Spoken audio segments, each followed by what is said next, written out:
আসসালামু আলাইকুম রহমতুল্লাহি ওবরকাতুহ। সম্মানিত দর্শক, জামায়াত ইসলামী বাংলাদেশের সাম্প্রতিক যে আচরণ, তাদের বডি ল্যাঙ্গুয়েজ, মন মানসিকতা এবং তাদের কিছু কর্মকাণ্ড এবং কথাবার্তা শুনলে মনে হয় যে তারা 100% নিশ্চিত আগামী যে নির্বাচন, সেই নির্বাচনের মাধ্যমে তারা ক্ষমতায় চলে আসছে। দ্বিতীয়ত, জনগণের মধ্যে এই মুহূর্তে বাংলাদেশে একটা সাধারণ পারসেপশন, সেটি হলো যে মূলত ডক্টর মোহাম্মদ ইউনূস সামনে ক্ষমতা চালালেও পেছন থেকে কলকাঠি নাড়ছে জামাত। রাষ্ট্রের যত গুরুত্বপূর্ণ পদ এবং পদবি রয়েছে, প্রায় সব ক্ষেত্রেই জামাত বিএনপিকে পরাজিত করে কৌশলগত গুরুত্বপূর্ণ পদ এবং পদবিগুলো তারা নিজেরা দখল করে নিয়েছে। এবং এখানে এত ম্যাটিকুলাসলি সব কিছু ভাগাভাগি করা হয়েছে যে বিএনপি এখন যখন বুঝতে পেরেছে যে কি সর্বনাশ তাদের ঘটে গেছে, তখন আলটিমেটলি দুর্নাম এবং বদনাম ছাড়া তাদের অন্য কোনো কিছু ভাগ্যে জুটছে না। এর কারণ হলো যে যেই জায়গাতে অর্থ আছে, চাঁদাবাজি আছে, দখল আছে, খুন আছে, জখম আছে, মামলা আছে, মোকদ্দমা আছে, সেই জায়গাগুলো একেবারে অবাধে বিএনপির লোক গনিমতের মাল হিসেবে দখল করতে পেরেছে এবং এই সুযোগ জামাত করে দিয়েছে এবং ক্ষেত্র বিশেষে তারা তাদের প্রভাব সেখানে আরও যাকে বলা হয় প্রভাব বিস্তার করেছে যেন বিএনপির লোকজন এই পদ পদবিগুলো পায়। ফলে দেখবেন পুলিশ, র্যাব, এই সকল জায়গাতে জামাতের লোকজন অত গুরুত্বপূর্ণ দায়িত্ব পালন করেনি। কিন্তু শিক্ষা, ধর্ম, তারপর সংস্থাপন, ক্যাবিনেট ডিভিশন, প্রধানমন্ত্রীর বা প্রধান উপদেষ্টার কার্যালয়, এর বাইরে বিচারালয়, প্রায় সব ক্ষেত্রে যেগুলো সিদ্ধান্ত গ্রহণ করে, সেই সিদ্ধান্ত গ্রহণ করার জায়গাগুলো বিশেষ করে স্বাস্থ্য খাত, জামাত সেখানে চমৎকারভাবে তাদের লোক বসিয়ে এখন পেছন থেকে এমনভাবে ছড়ি ঘোরাচ্ছে, যার ফলে সামনে যারা আছে, উপদেষ্টা হোক বা প্রধান উপদেষ্টা হন, তাদের আসলে জামাতের হুকুমের বাইরে যাওয়ার কোনো সুযোগ নেই। এর ফলে জেলা থেকে উপজেলা, উপজেলা থেকে পৌরসভা, পৌরসভা থেকে ইউনিয়ন পরিষদ, ইউনিয়ন পরিষদ থেকে সচিবালয়, সচিবালয় থেকে বিচারালয়, বিচারালয় থেকে বিভিন্ন দূতাবাস, এমনকি মিডিয়া জগৎ, দেশের প্রধানতম গণমাধ্যমগুলো এখন জামাতের দখলে। এবং জামাত যে ন্যারেটিভগুলো তুলে দিচ্ছে, সেই ন্যারেটিভগুলি মার্কেটিং হয়ে যাচ্ছে, হোক সেটা বিএনপির বিরুদ্ধে, হোক সেটা ডক্টর ইউনূসের বিরুদ্ধে কিংবা আওয়ামী লীগের বিরুদ্ধে, ডাজ নট ম্যাটার। জামাত যেটা চাচ্ছে ওটা ইউটিউবে ট্রেন্ডিং হচ্ছে, ওটা ফেসবুকে ভাইরাল হচ্ছে এবং মূল ধারার যারা গণমাধ্যম, সেই গণমাধ্যমে ওইভাবেই রিপোর্টিং হচ্ছে। জামায়াতের যে আমির, এই মুহূর্তে আসলে তিনি আমিরুল আমিরাত।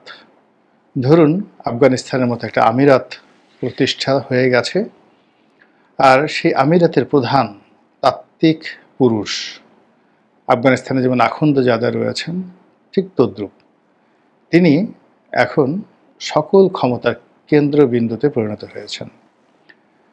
দলে দলে লোক তার দপ্তরে যাচ্ছেন, দপ্তরে নয়, তার বাসভবনে যাচ্ছেন, অনেকটা আয়াতুল্লাহ খোমেনির মতন করে। এবং ব্যবসায়ীরা, আমলারা, কূটনীতিবিদরা, রাজনীতিবিদরা, প্রায় সবাই, তারপরে সাহায্য প্রত্যাশী যারা সাধারণ মানুষ, আমজনতা, তারা জামাতের আমিরের বাসায় গিয়ে যেভাবে ভিড় করছেন, এর শতভাগের 1 ভাগ ভিড় মির্জা ফখরুল সাহেবের বাসায় কিংবা জনাব তারেক রহমান সাহেবের বাসায় কিংবা বেগম জিয়ার বাসায় হচ্ছে না। এটা হলো রূঢ় বাস্তবতা। তো এই যে নির্মম, নিষ্ঠুর, কঠিন যে বাস্তবতা, এই বাস্তবতার কারণে জামাতের যারা বিভিন্ন নেতৃবৃন্দ রয়েছেন, তাদের মধ্যে একটা ভাব চলে এসেছে যে আমিরাত প্রতিষ্ঠা হয়ে গেছে, আমরা ক্ষমতায় এসে গেছি, কাজে আগামীতে আমাদের কিভাবে এই রাষ্ট্রটা পরিচালনা করতে হবে, এজন্য কিছু বক্তব্য দেওয়ার দরকার। সঙ্গে সঙ্গে নিজেদেরকে প্রস্তুত করা দরকার এবং নিজেদের চেহারা এবং চরিত্র জনগণের নিকট প্রকাশিত হওয়া দরকার। এবং এই কারণে আপনি দেখবেন অনেক অখ্যাত মুখ, অচেনা মুখ রাতারাতি এখন টেলিভিশনে আসছেন, তারা বক্তব্য দিচ্ছেন। এবং আমি কয়েকটা টেলিভিশন কেন্দ্রে জিজ্ঞাসা করলাম যে এই লোকগুলো আপনারা কোথায় পান, তারা কিভাবে আসে, আমরা তো তাদেরকে চিনি না, আপনারা তাদেরকে চিনেন কি করে? তো তারা সবাই বলেন যে ওনারা সবাই জামাতের যে একটা কেন্দ্রীয় সেল রয়েছে, এটাকে বলা হয় আমিরের সুপারিশ। হয়তো আমির করেন না, কিন্তু এভাবে প্রচারিত হয়ে গেছে যে আমিরের সুপারিশ নিয়ে তারা টেলিভিশন টকশোতে হাজির হন। এই হলো বাস্তবতা। এবং টেলিভিশন টকশোগুলো তাদেরকে গেস্ট করতে অনেকটা বাধ্য হয়ে যায়। এর বাইরে বেশ কয়েকটি টকশো রয়েছে যারা হোস্ট এবং মালিক পক্ষ, তারা আসলে জামাতকে প্রমোট করতে চাচ্ছে। দুনিয়ার কোথাও কোনো লোক না পেলে তারা জামাতের লোক আনবে। এবং আমাদের দেশের যারা সিনিয়র টকশো করেন, তাদের সঙ্গে জামাতের যারা জুনিয়র টকশো আসছেন তাদেরকে বসিয়ে দিয়ে তাদের গুরুত্ব বাড়িয়ে দিচ্ছেন, তাদেরকে কথাবার্তা শেখাচ্ছেন এবং তাদের পরিচিত, তাদের যে মুখের যে পরিচিতি, এটা সর্বসাধারণে পৌঁছে দিচ্ছেন, ভাইরাল করে দিচ্ছেন। এমনি একটা উদ্যোগ দেখলাম যে দেশ টেলিভিশনের একটা টকশো হলো, ফারনাজ জুই ভদ্রমহিলা, তো তার সঙ্গে জামাতের একজন নেতা ছিলেন। তো তিনি অসাধারণ কতগুলো কথা বলেছেন, সেই কথাগুলো নিয়ে মূলত আজকের এই আলোচনা। অত্যন্ত দৃঢ়তা নিয়ে, আত্মবিশ্বাস নিয়ে তিনি যে বিষয়গুলো বলেছেন যে জামাত ক্ষমতায় আসলে অবশ্যই অবশ্যই শরিয়া আইন বাংলাদেশে প্রতিষ্ঠিত হবে। ভালো কথা। তখন তাকে প্রশ্ন করা হলো যে শরিয়া আইন যদি প্রতিষ্ঠিত করা হয়, তাহলে আমাদের দেশে যে সিআরপিসি আছে, পেনাল কোড আছে, বিপিসি আছে, ল অফ কন্ট্রাক্ট আছে, এরকম হাজারো আইন, আমাদের যে আইনের ধারাবাহিকতা, এটা ল্যাটিন থেকে এসেছে, গ্রিক থেকে এসেছে, রোমান থেকে এসেছে, ইংলিশ থেকে এসেছে, এমনকি আরব থেকে এসেছে, তারপর মুঘলদের থেকে এসেছে, সুলতানি আমল থেকে এসেছে, ইন্ডিয়ান যে সুপ্রিম কোর্ট থেকে এসেছে, প্রিভি কাউন্সিল, ব্রিটিশ লয়ের দুটো, একটা হলো কেবলমাত্র পাক ভারত উপমহাদেশের জন্য যে কাউন্সিল গঠিত করা হয়েছিল, সর্বোচ্চ আপিলের ডিভিশন, সেটাকে বলা হতো প্রিভি কাউন্সিল। সেই প্রিভি কাউন্সিল থেকে এসেছে। আবার অ্যাট দ্য সেম টাইম ব্রিটেনের যে তাদের যে অভ্যন্তরীণ ল রয়েছে, আইন আদালত রয়েছে, সেখান থেকে অনেকগুলো লিগেসি, অনেকগুলো কেস স্টাডি আমাদের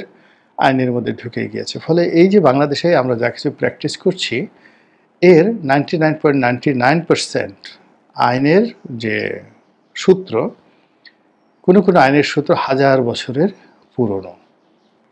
এর মধ্যে শরিয়া আইন আছে, এর মধ্যে লাহোর হাইকোর্টের জুরিডিকশন আছে, কোরআন আছে, হাদিস আছে, ইজমা আছে, কিয়াস আছে। তো সব মিলিয়ে যেহেতু আমি আইনের ছাত্র, এই জিনিসগুলো আমি কম বেশি জানি। তো সেই ব্যাপারে যখন তাকে প্রশ্ন করা হলো, তিনি অকপটে বলে ফেললেন যে শরিয়া আইন এরকম একটা আইন, কোরআনের আইন এমন একটা আইন যে এই আইন যদি থাকে, পৃথিবীর আর কোনো আইনের দরকার নাই। মানুষের যত চাহিদা, যত প্রয়োজন, এই শরিয়া আইনের মধ্যেই করা সম্ভব। ফারনাজ জুই আর দ্বিতীয়বার প্রশ্ন করেননি। তিনি হয়তো প্রশ্ন করতে পারতেন যে গত 1400 বছর ধরে, এমনকি খিলাফতের যখন রাশিদিন ছিলেন, খোলাফায়ে রাশিদিন ছিলেন, কিংবা ধরুন খলিফা আল মনসুর ছিলেন, এবং খলিফা আল মনসুরের যে কোর্ট, রয়্যাল কোর্ট, এটা পরিচালিত হতো ইমাম মালিক রচিত আল মুয়াত্তা, পৃথিবীর সর্বকালের সেরা শরিয়া গ্রন্থ আল মুয়াত্তার আলোকে।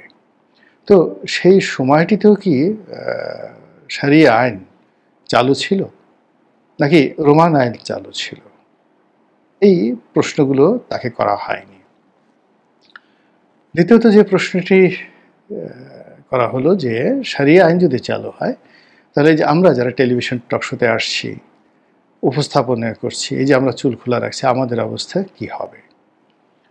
তো এটার তিনি একটা এলোমেলো জবাব দিলেন যে আপনাদেরকে এমন কোনো কিছু করা হবে না যেটা আপনাদের খুব কষ্ট হয়। আপনারা হিজাব পরে আসবেন, বোরখা পরে আসবেন এবং চোখ মুখ এমনভাবে ঢেকে থাকবেন যেন আপনাদের নিঃশ্বাস এবং প্রশ্বাসে কোনো কষ্ট না হয়। তারপরে মেয়েদের যে কর্মকাণ্ড, চিত্ত বিনোদন, গান বাজনা, মানে যেগুলো হাজার বছর ধরে চলে আসছে, এমনকি আরবেও চলে এসেছিল। আপনারা মাওলানা আব্দুর রশিদ তর্কবাগীশের একটা বিখ্যাত বই রয়েছে, সেখানে সমকালীন জীবনবোধ, সেখানে অসাধারণ একটি হাদিস বর্ণনা করা আছে। আল্লাহ রাসূলের সামনে বেশ কয়েকটি বেদুইন মেয়ে নাচছিলেন এবং তিনি তাকিয়ায় হেলান দিয়ে তিনি এই দৃশ্য উপভোগ করছিলেন, আর তার কিশোরী স্ত্রী তার পাশে বসা ছিলেন। ঠিক সেই সময়টিতে সেই রুমে হযরত আবু বকর সিদ্দিক রাদিয়াল্লাহু তাআলা আনহু ঢুকলেন এবং তিনি ঢোকার পর দেখলেন যে বাইজিরা নাচছে।